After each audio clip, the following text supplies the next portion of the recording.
Je suis dans un logiciel Regard qui m'est bien utile pour montrer les sensibilités. Cette commune-là, les élus de cette commune-là ont promis, comme beaucoup, qu'ils n'augmenteraient pas la pression fiscale. C'est ce qui se produit ici. 0% d'augmentation des taux d'imposition. À partir de ce moment-là, je voulais vous montrer la sensibilité de cette commune-là à la ponction pour pacte de confiance.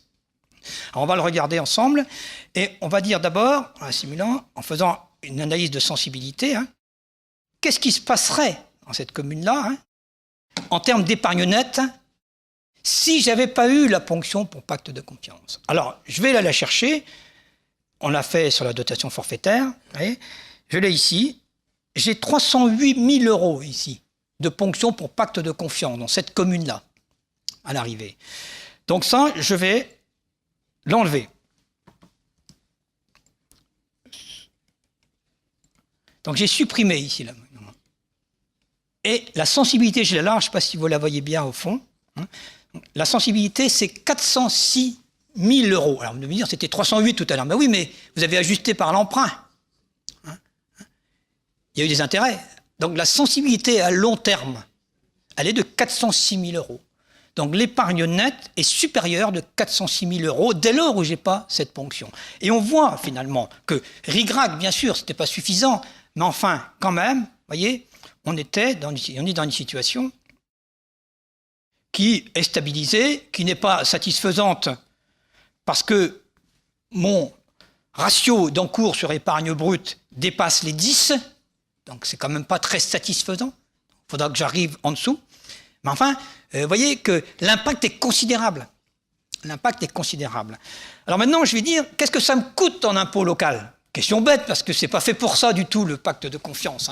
Mais on a oublié de m'enlever la possibilité d'augmenter mes taux d'imposition. Alors si je le faisais, bien sûr, c'est pas possible vu que j'ai prévu de ne pas le faire. Mais enfin, faisons comme si je ne tenais pas ma promesse. Alors, donc, je vais essayer de voir, en regardant cette épargne nette-là, je garde cette épargne nette-là, et donc j'entre par l'épargne nette dans mon modèle. Je veux obtenir cette épargne nette-là. Et oui, mais attention, je veux l'obtenir tout en supportant le pacte de confiance. Eh bien, maintenant, je vais aller le reprendre, mon pacte de confiance. Alors, vous avez bien, il est plus haut que tout à l'heure. Oui, vous allez comprendre pourquoi, parce que j'ai augmenté mes impôts depuis. Je vais vous le montrer d'ailleurs, c'est ça que je cherchais. Et comme j'ai augmenté mes impôts, j'ai plus de recettes, donc on me prélève plus. Ça m'apprendra. Et donc, vous voyez ici, ça me demande d'augmenter de 1,8, 3,4, 3,1, 2,9, à peu près 0. Donc, vous êtes à 11% là, au total d'augmentation. Et pour ne pas, en fait, être dans une solution d'équilibre durable. En réalité, vous voyez, ce que je vais faire pour obtenir une épargne nette et un ratio d'endettement satisfaisant, vous allez voir, je vais aller donc maintenant agir directement sur mes taux. Je remets tout à 0.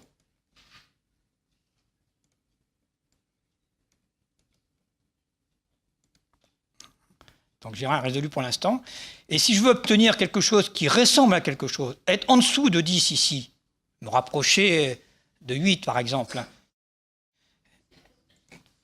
comme je l'ai fait avant, pour arriver à un équilibre autour de 400 000 euros ici d'épargne nette, qui est très loin de ce que j'avais avant. Donc l'épargne diminue fortement. Mais j'arrive à la stabiliser. Je suis à 8,5 ici en fin de période en capacité de désendettement. C'est ça qu'il faut rechercher.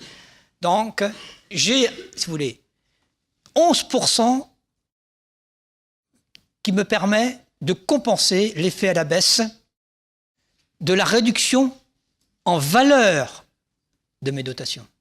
Mais j'ai 4% qui compense plein d'autres choses, dont la partie réduction en volume de mes concours financiers de l'État, qu'il ne faut pas oublier. Je ne peux pas oublier, surtout quand j'ai une augmentation de 1% ici.